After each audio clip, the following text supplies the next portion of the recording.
Okay, good evening everyone. So my name is Chahire Geriche. I am an AUC alumni, and I have been invited today to speak to you about career development, right? So my presentation is going to be a little bit oriented towards real life experience. It's not very technical, as this is what I do. So briefly, first I'm going to introduce myself. So I'm a mechanical engineer, and I was in UC. I was specialized in industrial engineering, and what I do right now, I graduated about 6 or 7 years ago, and what I do now is I'm the CEO and Vice Chairman for sales for Dr. Geriche Group for glass industries. So what does that mean really? What do I do every day? It means I do nothing and I can't cash in all the money at the end of the month, right? So what we do in Dr. Geriche is we process glass, right? So processing glass, many people are confusing between processing glass and making glass. Making glass means to produce glass, raw sheets of glass from sand. What we do in Dr. Geriche is that we take those raw sheets of glass, which you see in front of you, and we transform them into a final product. So what are the examples of final product we do? So we make glass for ovens and house appliances, so ovens, refrigerators, anything that has to do with glass in the house appliances. We also make glass for cars, for the automotive industry. And this is where you might know us, some of the presence here, might know us. You will find Dr. Geriche badge at the, printed on the glass in the cars. We also process glass for architectural purposes, so to cover walls or to cover buildings in glass. And finally, we produce mirrors. So we take raw sheets of glass and we make them into mirrors. Right? So, quickly, we produce about 6 million square meters of glass every year. And to give you an idea about what is 6 million square meters of glass, yesterday I was checking on the AUC website, and I saw that the AUC campus is all about 200,000 square meters, right? So we basically cover this campus all in glass about 30 times every year. So we cover AUC campus in glass 30 times every year. We sell to about 40 countries all over the world, and we are the largest glass manufacturers and processors in the Middle East and Africa. So some people might ask me, well, in the Middle East and Africa there is nothing really, right? It's all poor countries, and a lot of them are torn by war. But I'm going to talk to you a little bit later about what is Middle East and Africa, right? So, when I was in UC 6 years ago and I was graduating, I think many of you today are thinking, what are we going to do with our future? So you were feeling maybe uncertain or lost, or you want to know where life is going to take you, and I was asked to come talk to you today about your career development. So what are you going to do after you graduate here? Or what is waiting for you in the real world after you graduate here? So I was thinking about some of the feelings I felt when I was graduating, and I was thinking, who will hire me? Or which field do I want to go into, right? I always had the family business in the back of my mind, which I could join at any time. But at the same time, I thought, maybe I don't want to do that, right? And I didn't really know what I wanted to do with my life. So, because I didn't know what I wanted to do with my life, I decided to travel, and I went for a year abroad. I traveled the world, trying to figure out what I want to do with my life, right? And then I spent a year, came back, and discovered something really important, which is, I still didn't know what I wanted to do with my life, right? It's not something easy, and this is the first conclusion or advice I want to give you today, maybe to reassure you. It is not easy to know what you want to do with your life. You are going to graduate either this year or next year, As far as I understand, you're all about to graduate. And you are excited, you want to know how I'm going to work in this field or I'm going to work in that field. But it's not going to always be easy, so do not beat yourself about it. If you don't know what you want to do next year or the year after, don't worry about that. And my advice, which is the second advice to you, you might find things that you are good at. So when I didn't know what I wanted to do, I decided to join the training business because I didn't want to waste my time, right? So when I joined, I realized I was a good manager.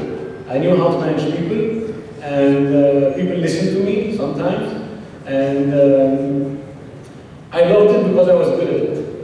And I think that anyone that is good at something, they will eventually love it.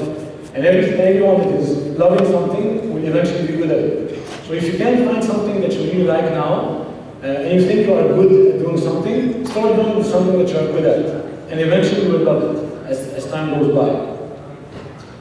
So today I want to talk to you about what can you do professionally after you graduate, or what is required of you from your employers. What are people looking for?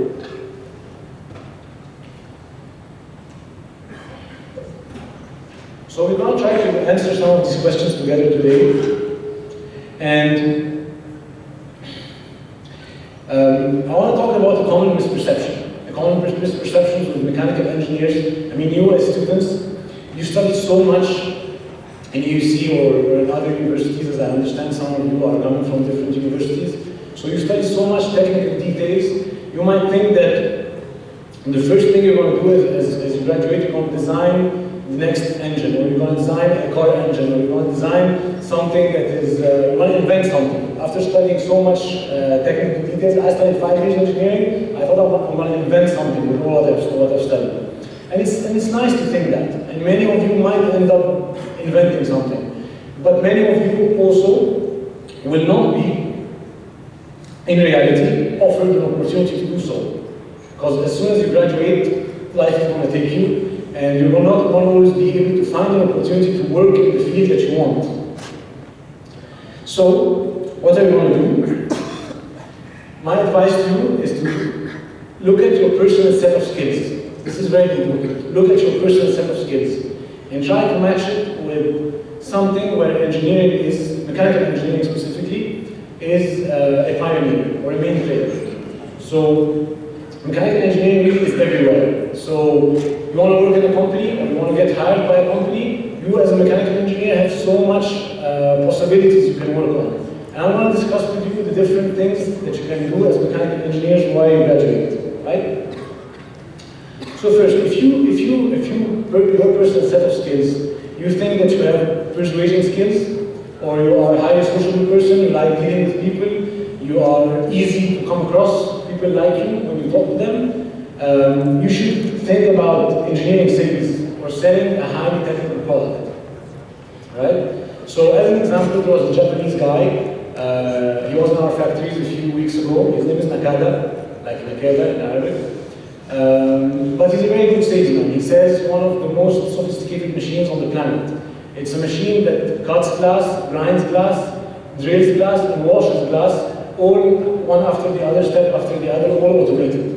So this guy is really nice. He comes from Japan, but he talks like 5 or 6 languages. He was able to convince us to buy the machine, right? So if you are easy to come across people, think about it. You can sell a highly technical product. So you learned about a lot of things. You learned about design, you learned about materials, you learned about statistics in AUC, if you are an AUC student. And if so, you can easily work in this field. Second option, if you think you're a good negotiator, or you have a fair knowledge of statistics, or you have an orientation towards quality or quality control, you can work in procurement or supply chain. Any big company needs to buy a lot of spare parts for maintenance. It needs to buy a lot of materials for production. It needs to buy a lot of functional products that will be used in operation. So people who buy these products, who go to make the purchase, are not just anyone. They are probably engineers, and most likely mechanical engineers. Why? Because if you want to buy a product to maintain a machine, you need to understand what this product does and what are the technical specifications of this product in order to make the factory or the machines work. If you want to buy a raw material, you need to have a minimum understanding of what materials are and how they work in order to make a successful purchase, right? So to continue on that note, if you are disciplined, right? Not many of us are, but if you are disciplined and if you are creative and good with time management, you can work in maintenance. Maintenance is a very important aspect in any big company. So just to give you an example, we produce glass and we give General Motors, which is the bigger car assembler in the Middle East, right?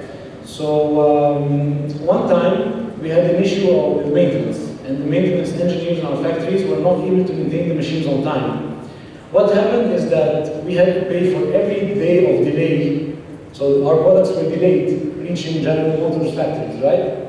And we had to pay for every day of delay £100,000 because the whole line of assembly was stopped because of our supply of glass was missing.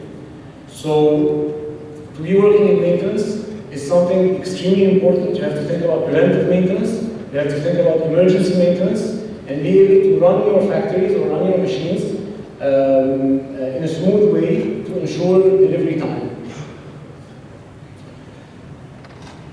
After that, if you are good in materials, if you have a firm personality, and you have a good knowledge of statistics, you can work in production. Production is divided into two, either quality management or optimization. Quality management means that you have to notice very closely your product in order to know which are the aspects that can be enhanced in terms of quality.